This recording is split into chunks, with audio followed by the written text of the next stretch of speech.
थे। सबसे पहले आपने जी बिजनेस पर ही सुना था जो डेवलपमेंट हुआ है टाटा पावर को लेकर। अब थोड़ी और डिटेल्स आ गई हैं। 130 पेज का जो सीईआरसी का ऑर्डर था वहां से थोड़ी और समझ लेकर वरुण हमारे साथ तैयार हैं बताने के लिए कि एग्जैक्टली हुआ क्या है, क्या ये ऑर्डर आया है और इस ऑर्डर के बाद टाटा पावर के लिए किस तरह से इंपैक्ट को समझना है। वरुण बताइए। डेफिनेटली दीप, तो सबसे पहले तो मैं ये बता दूं कि इसका इंपैक्ट सिर्फ और सिर्फ टाटा पावर पे होगा और किसी कंपनी पे नहीं होगा।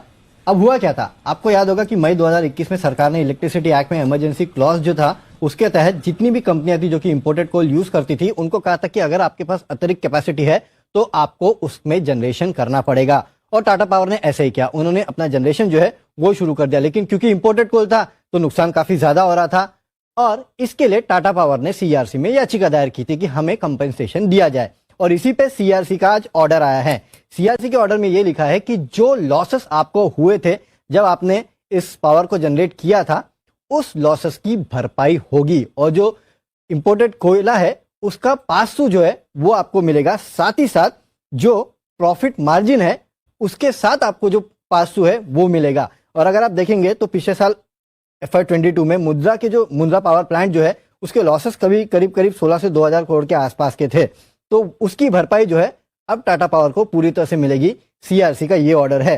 दूसरा, जो मार्जिन की बात की जा रही थी कि जो प्रॉफिट मार्जिन है इन कंपनियों को शेयर करना पड़ेगा, दरअसल उसमें एक पेच है। अगर आप देखेंगे तो बिना पीपीए वाले जो प्रोजेक्ट्स है उनकी सप्लाई अगर आप पावर सप्लाई करते हैं बेसिकली एक्सचेंजेस के थ्रू, तो आपको पीपीए वाली कंपनी जो है उनको यहाँ पे जो प्रॉफिट शेयरिंग है वो करना पड़ेगा। अब कंपनी जो है ऑलरेडी अपनी जो माइनिंग प्रॉफिट है उसको 100% के आसपास का जो प्रोविजन है वो करती है, लेकिन इस ऑर्डर के तहत अगर आप देखेंगे तो करीब 30% के आसपास का ही माइनिंग प्रॉफिट जो है वो शेयर करना पड़ेगा। यानी कि 70% अतिरिक्त जो आप करते थे वो आपको दरअसल रिवर्सल मिलेगा। और कुछ रिपोर्ट्स में पढ़ रहा था उसके चलते इस माइनिंग प्रॉफिट के नियम में चेंजेस के चलते इस कंपनी को करीब 500 से 800 करोड़ के आसपास का जो रिटर्न है वो मिल सकता है।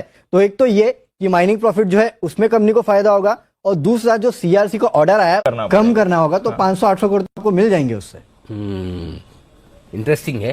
तो ये है आपके लिए, कोशिश कर रहे हैं हम टाटा पावर के मैनेजमेंट से बातचीत करने की। अगर सिन्हा साहब मिले तो हम आपसे उनकी मुलाकात करवाएंगे, समझाएंगे कि एग्जैक्टली क्या कुछ बदलने वाला है टाटा पावर के लिए।